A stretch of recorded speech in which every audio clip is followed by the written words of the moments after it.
Patoska. Time to dance. So Patoska has been in the chat room for a while. Let's go for e4 against Mr. Patoska.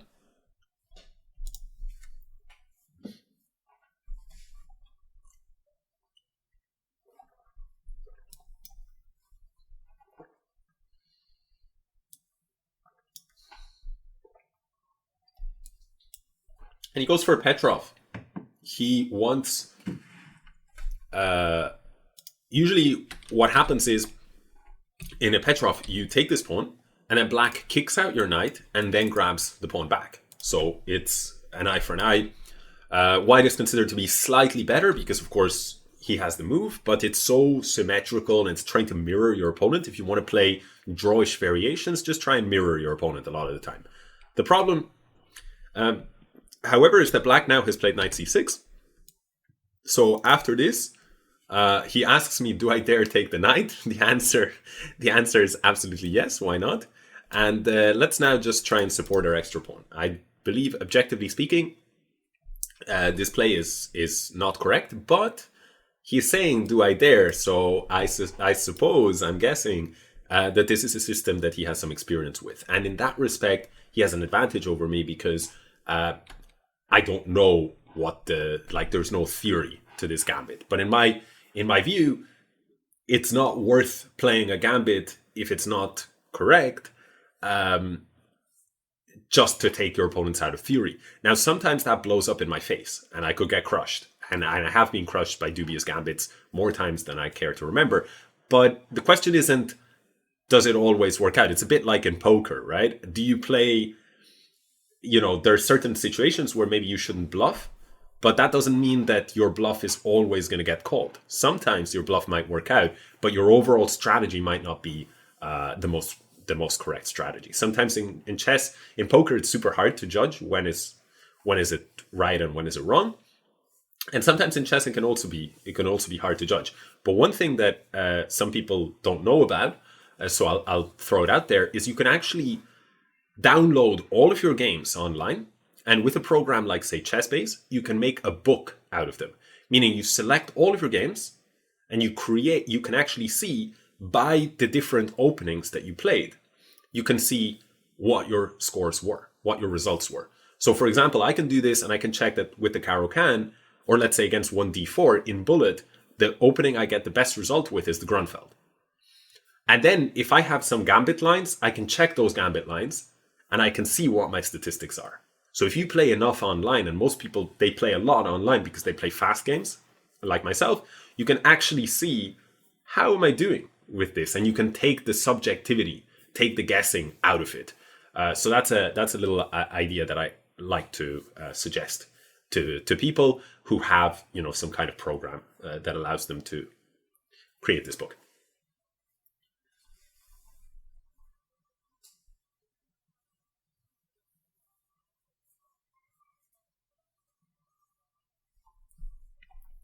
So he goes h5. And that's an aggressive move. He wants some, a lot of it is about this attack. So bishop takes f2. If I castle, I'm going into knight g4. I'm going into queen h4 stuff. It's not that much fun for me to meet this move. What I'm going to do is, this bishop is such a strong piece that I'm tempted by either bishop e3, just saying, okay, after bishop takes, f takes, ruin my pawn structure slightly, but it's not a big deal. I am up a pawn, and the f file is opened up. So that's one idea that I have. But I'm not sure that I love it, because after bishop e3, let's say bishop takes e3, f takes e3, maybe he'll go knight g4. And then I don't really want to take that knight, because A, I don't want his bishop to come in with tempo, or B, to take with the pawn and open up that rook. And also, if I just, let's say, after bishop here, takes, knight g4, if I then go queen d2, just to defend my pawn on e3, maybe he has queen g5, and his pieces start to flood in against this point on e3. So I'm going to try and find something a little bit more ambitious than that. I'm going with c3, and the idea with c3 is I just want to play d4 and cut this bishop's influence from f2, because if the bishop takes on f, if the bishop is gone from the play, like then I feel very, very comfortable. One thing as well, by the way, about this gambit is it's super risky gambit because black is not only giving up a pawn, but he's actually playing d takes c6, so he has double pawns. So long term, he's giving me the center. He has no pawns whatsoever here. And the risk is that something like what I'm trying to do, d4, and maybe followed up with e5, is going to push back his pieces to much worse squares. So it's not just one pawn, it's a central pawn.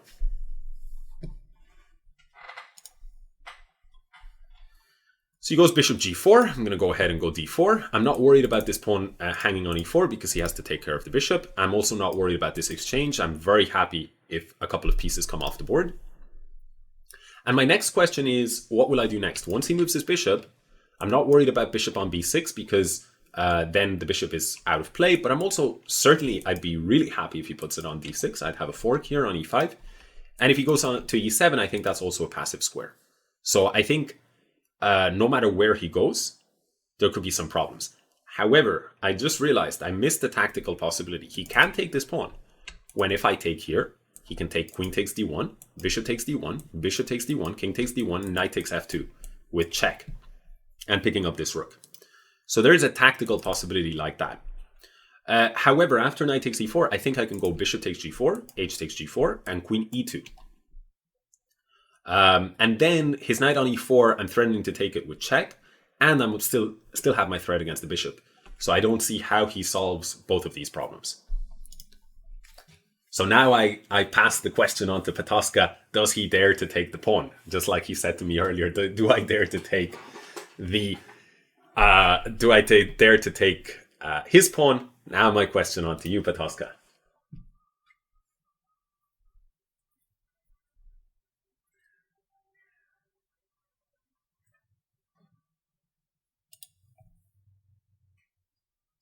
Broman Dude Guy says, are you a poker player? The answer is, I used to be. I played poker for a number of years, more or less professionally, but that feels like a lifetime ago. It was from age 18 to about 24, 25. Okay, so he's found this idea after takes. He's going to take on f2, as mentioned. f3, by the way, I'm not a huge fan of because of the typical idea, queen h4, g3, knight takes g3. This is a very typical pattern. And then I don't really want to take back because this rook on h1 is falling, and it's falling with check. So that's not my dream. By the way, just to be clear, after f3, queen h4, if I go king f1, I get mated here on f2. So those suck. So taking here sucks, and f3 sucks, right? So what to do? I'm going to go ahead. I'm going to take here. By the way, this is an important moment. I'm going to stop. I'm going to take a little bit more time to think about it.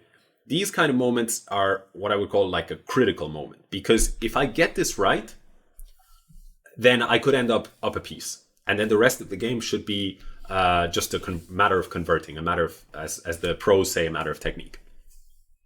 But if I get it wrong, I might be dead, right? So if, for example, if I play f3 super quickly and I miss queen h4, g3, knight takes g3, potentially I'm just going to be dead.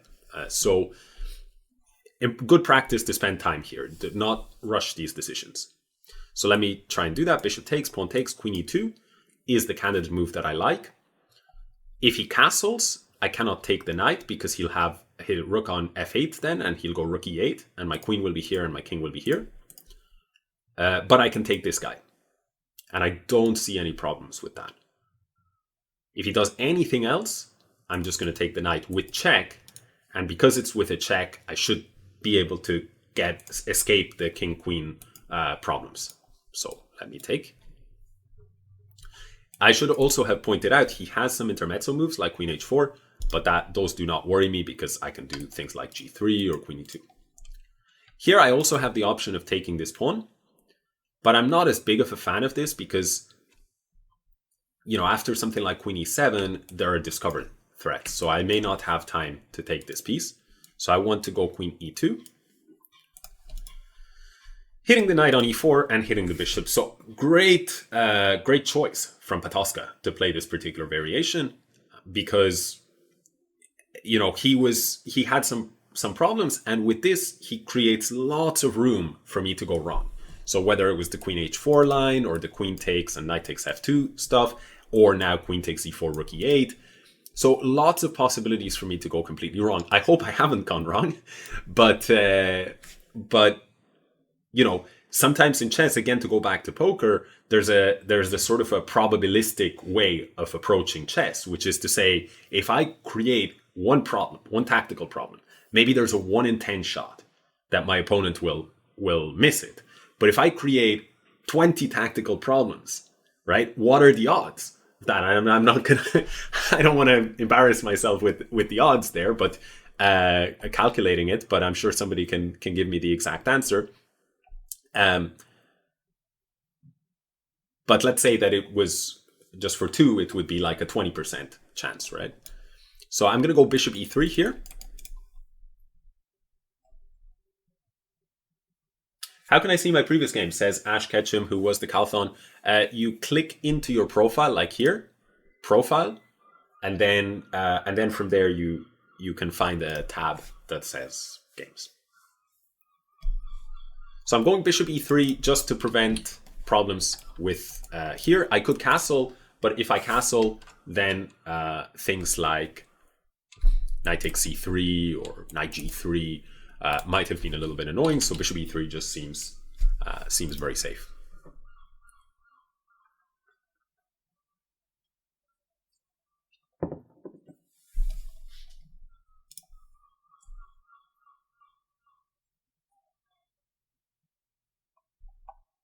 Hello, Jens Chess, by the way, it's good to see you here. So he goes for knight takes c5. He picks up a pawn. Again, I don't really want to take because my queen is worth a lot there. And he's threatening knight d3 with check, after which I would not be able to castle. So let me just get castling out of the way. But the good news for me is that I have avoided all the little tactical traps. So again, kudos to Patoska. It didn't work out in this particular opening, but that doesn't mean that it wasn't sort of the right approach. And what I mean by this is when you find yourself, let's say, a pawn down, like in this position here, you find yourself a pawn down and your opponent has the center. So the situation objectively is really bad. The best advice I can give you is change the character of the position. Basically, think about it this way. When you're in a winning position, you always try to keep things simple because you just want to convert your advantage. So when you're in a bad position and the worse it gets, the more you should try and complicate things. So keep it simple when you're winning, keep it complex when you're either losing or simply you're at a disadvantage. And so here, with knight takes e4, he just shoots up the complexity of the position, which is exactly the right approach. Maybe was this the critical moment to do it? Could you wait and try and find another moment to bump up the complexity? This is a question of... this is a subjective question, and the most experienced players, through experience, they kind of have a really good feeling for when the moment is to up the complexity. But the biggest takeaway is sooner or later, you should make the position as complex as possible to give your opponent enough room to go wrong.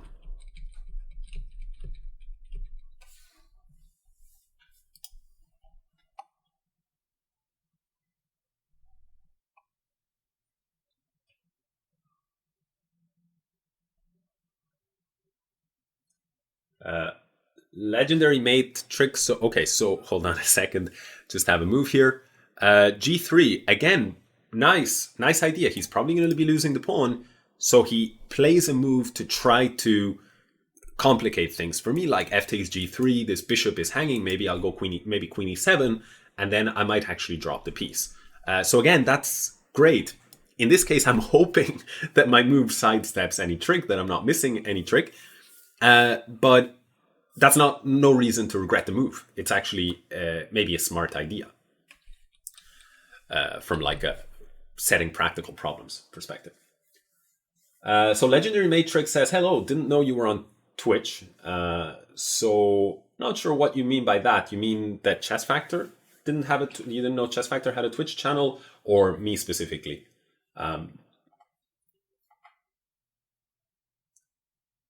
Soaking Wet Sai says, same here. I just saw the stream advertised on Lichess. I'm glad that you guys tuned in to this. Very happy to see that Alex has his own channel as well. This is actually not my own channel. This is a shared channel. It's a project that I'm deeply involved in for quite some time at this point. Chessfactor, you guys can check it out, chessfactor.com. It's basically an educational website, lots of structured training courses, some of them designed by me. And of course, I'm biased, but in general, I would say it's a very good value for money membership wise. And I can assure you, a lot of work has gone into making sure that the material is high quality and well organized. So it's not my personal channel. My personal channel is kind of defunct. It's just Astaneh is my personal channel on Twitch, but I haven't streamed in maybe 9 months, something like that. But I'm thinking of making a comeback. So if you guys would like to see me make a comeback, then I'll accept kind words of encouragement, such as a private message on Lichess. Yo, make a comeback. I'm just kidding. No need. I appreciate all the encouragement, but it's my dubious sense of humor on this occasion. You don't need to private message specifically those words. Okay, so Queen F3, I'm just stepping out of the way so I can create this thread of capturing, but maybe that was a bit impatient on my part and I should have just developed my pieces. Knight D2. So he goes Knight E6, but the knight here, the bishop dominates the knight from these squares, so I'm not too worried about any attack of the knight. One super important rule to know, bishop and knight, 2 squares in between. That's the golden rule, whether it's vertical or horizontal, right? Whether it's on a file or alongside the rank. The bishop, when it's 2 squares away from the knight, actually dominates all the forward jumps of that knight. So keep an eye on that. Actually, when you're looking at Grandmaster games, you'll see so many Grandmasters are playing, will automatically put their bishop 2 squares away from the knight when they get a chance. Again, great play by my opponent. He wants rook to h8 and to generate some play on the king side. So I have to be a bit careful.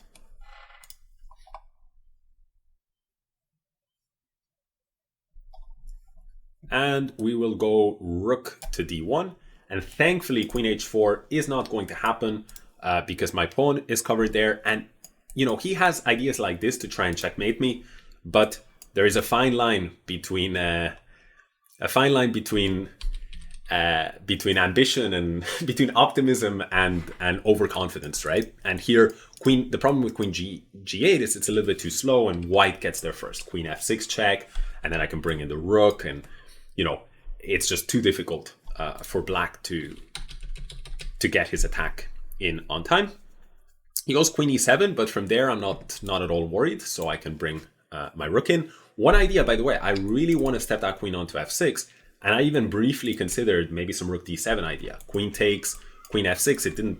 There didn't seem to be a follow-up, so I gave up on that idea. But maybe now I have some idea. For example, knight g5, knight takes g5, bishop d4 check, king g8, or no, king f8. Then I can take, he takes. In the end, he takes my piece. So that's no good. What can I do? Maybe I go knight c5, actually. Let me go. He wants rook h8. This guy is tricky. He's a tricky player. All right, okay. So let me go g4.